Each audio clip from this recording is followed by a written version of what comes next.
നമസ്കാരം. അപ്പോൾ നമ്മൾ ഈ വീഡിയോയിൽ പ്രസേനെ കുറിച്ചാണ് സംസാരിക്കുന്നത്. പ്രസേ റൈറ്റിംഗ്. അതായത് പ്രസേ എന്ന് പറഞ്ഞൊരു ഫ്രഞ്ച് വേർഡാണ്. ഇതിൽ എസ് സൈലൻ്റ് ആണ്. പ്രസേ എന്നാണ് നമ്മൾ വായിക്കുക. പ്രസേ എന്ന് പറഞ്ഞാൽ വേറൊന്നുമില്ല, ഒരു സമ്മറി അല്ലെങ്കിൽ ഒരു അബ്സ്ട്രാക്റ്റ്, അതായത് ഒരു ആർട്ടിക്കിളിൻ്റെ സമ്മറിയോ അബ്സ്ട്രാക്റ്റോ എഴുതുന്നതാണ് പ്രസേ. അതായത് ഷോർട്ട് ഫോമിൽ എഴുതാം. അത് അത്ര ഉദ്ദേശിക്കുന്നുള്ളൂ. അപ്പോൾ മാർക്ക് ട്വൈൻ്റെ ഒരു കോട്ടാണ്, I didn't have time to write a short letter so I wrote a long one instead. അപ്പോൾ ആൾ ഉദ്ദേശിക്കുന്നത് ഒന്നല്ല, ഈ പ്രസ് റൈറ്റിങ്ങും കുറച്ച് ബുദ്ധിമുട്ടുള്ള പണിയാണെന്ന് ഉദ്ദേശിക്കുന്നുള്ളൂ. അതായത് നമുക്ക് നന്നായിട്ട് റീഡിങ് ഹാബിറ്റും റൈറ്റിംഗ് സ്കിൽസൊക്കെ വേണം പ്രസ് എഴുതാൻ വേണ്ടി. അതാണ് ഉദ്ദേശിക്കുന്നത്. അപ്പോൾ നിങ്ങൾ നന്നായിട്ട് പ്രാക്ടീസ് ചെയ്യുക. പ്രാക്ടീസ് തന്നെയാണ് പ്രസ് റൈറ്റിംഗ് നല്ലൊരു പ്രസ് എഴുതാൻ വേണ്ടി കീ. അപ്പോൾ പ്രസ് എന്ന് പറഞ്ഞാൽ നമുക്ക് എന്താണെന്ന് വെച്ച് കഴിഞ്ഞാൽ ഒരു പാസേജ് തന്നിരിക്കും, അപ്പോൾ അതിനെ ഷോർട്ടായിട്ട് എഴുതണം. അതാണ് പ്രസ്സേൽ നമ്മൾ ചെയ്യുന്നത്. അപ്പോൾ നമുക്ക് മനസ്സിലാക്കാൻ എളുപ്പത്തിന് വേണ്ടിയിട്ട് പ്രസ് എന്ന് പറഞ്ഞാൽ സമ്മറി പോലെ തന്നെയാണ്. സമ്മറിയാണ് പ്രസ്സേ. ചെറിയ ഡിഫറൻസ് ഉണ്ട്, പക്ഷേ നിങ്ങൾക്ക് മനസ്സിലാക്കാൻ വേണ്ടിയിട്ട് സമ്മറിയാണെന്ന് തന്നെ വിചാരിക്കുക. അപ്പോൾ കുറച്ച് പോയിൻറ്റ്സ് അത് നോട്ട് ചെയ്യണം. പ്രസ്സേനെ കുറിച്ച് പ്രസ് എഴുതാൻ വേണ്ടിയിട്ട് നല്ലൊരു ടൈറ്റിൽ കൊടുക്കണം. അതായത് പ്രസ്സേ ഒരു സൂട്ടബിൾ ടൈറ്റിൽ പ്രസ്സേക്ക് ഉണ്ടായിരിക്കണം. അതായത് ഇപ്പോൾ ടൈറ്റിൽ കൊടുക്കുമ്പോൾ ശ്രദ്ധിക്കേണ്ടതെന്ന് വെച്ച് കഴിഞ്ഞാൽ നമ്മൾ ഈ പാസേജ് എന്തിനെക്കുറിച്ചാണോ പറയുന്നത് അത് മനസ്സിലാക്കണം. ടൈറ്റിൽ വായിച്ചു കഴിഞ്ഞാൽ തന്നെ മനസ്സിലാക്കണം നമ്മൾ ഈ പാസേജ് എന്തിനെക്കുറിച്ചാണ് ഉള്ളതെന്ന്. അപ്പോൾ പ്രസ്സയുടെ മെയിനായിട്ടുള്ള ഉദ്ദേശം എന്ന് വെച്ച് കഴിഞ്ഞാൽ ഇപ്പോൾ തിരക്കുള്ള ബിസിനസ്മാൻ, പൊളിറ്റീഷ്യൻസ് അവർക്കൊക്കെ പെട്ടെന്ന് വലിയ വലിയ പാരഗ്രാഫ് വായിക്കാനുള്ള സമയം ഉണ്ടാവില്ല. അപ്പോൾ നമ്മൾ അസിസ്റ്റൻസ് അത് ഷോർട്ട് ഫോമിലായിട്ട് കൊടുക്കും. അപ്പോൾ അതാണ് പ്രസ്സയുടെയൊക്കെ ഉപയോഗം. അപ്പോൾ നമ്മൾ പ്രസ് എഴുതുമ്പോൾ നല്ലൊരു ടൈറ്റിൽ കൊടുക്കാൻ ശ്രമിക്കുക. ടൈറ്റിൽ കൊടുത്തില്ലെങ്കിൽ നമ്മുടെ മാർക്ക് കട്ടാവും. അപ്പോൾ മെയിനായിട്ട് വേണ്ടത് ടൈറ്റിലാണ്. പക്ഷേ ടൈറ്റിൽ കൊടുക്കേണ്ടതെന്ന് പറഞ്ഞു കഴിഞ്ഞാൽ ഫസ്റ്റ് തന്നെ ടൈറ്റിൽ കൊടുക്കുകയല്ല ചെയ്യാതെ, അപ്പോൾ നമ്മൾ ഒരു 3 പ്രാവശ്യമെങ്കിലും വായിച്ചിരിക്കുക. പ്രസ്സേ 3 റീഡിങ് ചെയ്തിരിക്കുക. അപ്പോൾ ലാസ്റ്റത്തെ സ്റ്റെപ്പിൽ മാത്രമേ നമ്മൾ ടൈറ്റിൽ ഫൈനലൈസ് ചെയ്യാൻ പാടുള്ളൂ. അപ്പോൾ ഫസ്റ്റ് റീഡിങ് ചെയ്യുന്നത് വെച്ച് കഴിഞ്ഞാൽ ഒരു ബേസിക് ഐഡിയ ഉണ്ടാക്കുക. എന്താണ് ഈ പാസേജ് ഉദ്ദേശിക്കുന്നത്, അത് അങ്ങനത്തെ ഒരു ബേസിക് ആയിട്ടുള്ള ഐഡിയ നമ്മുടെ മൈൻഡിൽ ഉണ്ടാക്കിയിരിക്കുക. അപ്പോൾ ഈ ഇമ്പോർട്ടൻറ്റ് പോയിൻറ്റ്സ് അത് അണ്ടർലൈൻ ചെയ്യുക. ഇമ്പോർട്ടൻ്റ് അല്ലാത്ത പോയിൻറ്റ്സ് അത് കട്ട് ചെയ്ത് കളയുക. അതൊക്കെയാണ് ഫസ്റ്റ് റീഡിങ്ങിൽ നമ്മൾ ഉൾപ്പെടുത്തേണ്ടത്. അപ്പോൾ സെക്കൻഡ് റീഡിങ്ങിൽ നമ്മൾ ഇറലവൻറ്റ് പോയിൻറ്റ്സ് ഒക്കെ കട്ട് ചെയ്യുക. പിന്നെ മെയിൻ പോയിൻറ്റ്സ് മെർജ് ചെയ്യുക. അതായത് ഇപ്പോൾ പല ലൈനിലായിരിക്കും നമ്മുടെ മെയിനായിട്ടുള്ള മേജറായിട്ടുള്ള പോയിൻറ്റ്സ് എടുക്കുക.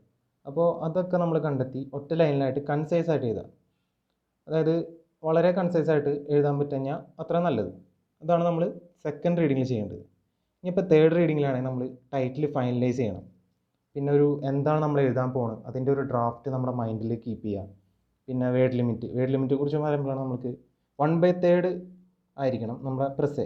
അതായത് ഇപ്പോൾ പാസേജ് തന്നിരിക്കണമെങ്കിൽ 1/3.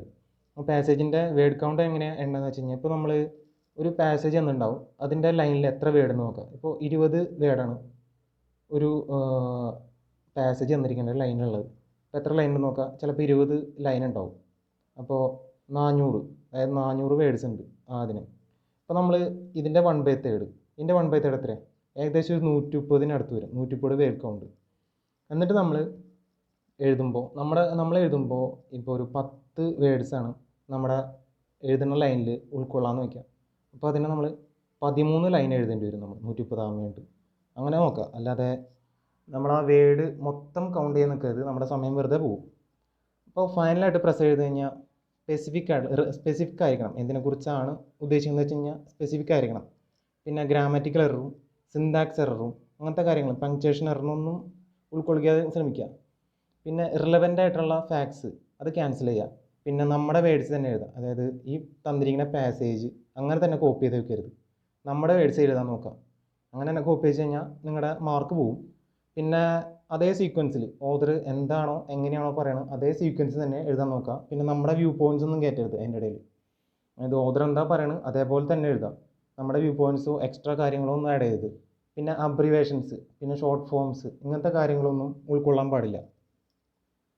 അപ്പോൾ എന്താ ചെയ്യാൻ പാടില്ലാത്തത് എന്നാണ് ഉദ്ദേശിക്കുന്നത്. അപ്പോൾ നേരത്തെ പറഞ്ഞു, അങ്ങനെ തന്നെ സെൻറ്റൻസ് കോപ്പി ചെയ്ത് വയ്ക്കാൻ പാടില്ല. ഒറിജിനലിൻ്റെ പോലെ നമ്മുടെ സെൻറ്റൻസിൽ നമ്മളെന്താണോ ഉദ്ദേശിക്കുന്നത് അതേ സെൻറ്റൻസിൽ തന്നെ എഴുതുക.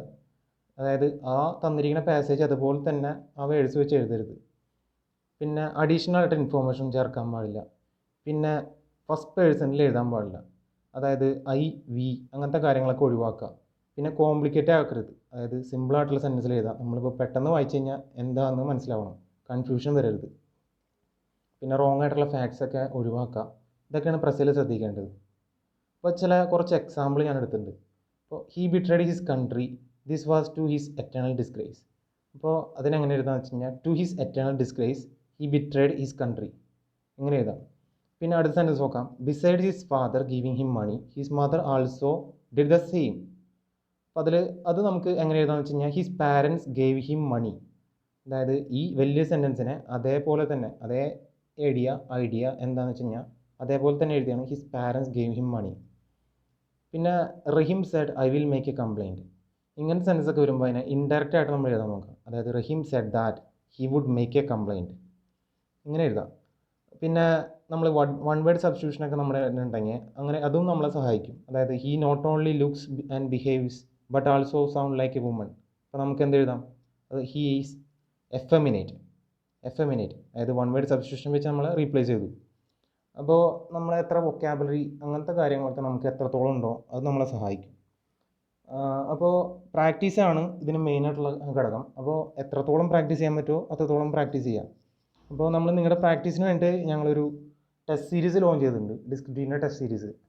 അപ്പോൾ 5 ടെസ്റ്റ് സീരീസാണ് ഉൾപ്പെടുന്നത്. 5 ആഴ്ചയിൽ ഓരോ ആഴ്ചയും ഓരോ ടെസ്റ്റ് സീരീസ് തരും. അപ്പോൾ ഈ പ്രാക്ടീസ് വേണമെന്നുള്ളവർ ആ ടെസ്റ്റ് സീരീസ് എടുക്കുക. നമ്മൾ 299 രൂപയാണ് നമ്മളതിന് ചാർജ് ചെയ്യണം. അപ്പോൾ ഇത്രത്തോളം പറയാനുള്ളൂ. നന്നായിട്ട് പഠിക്കുക. Thank you.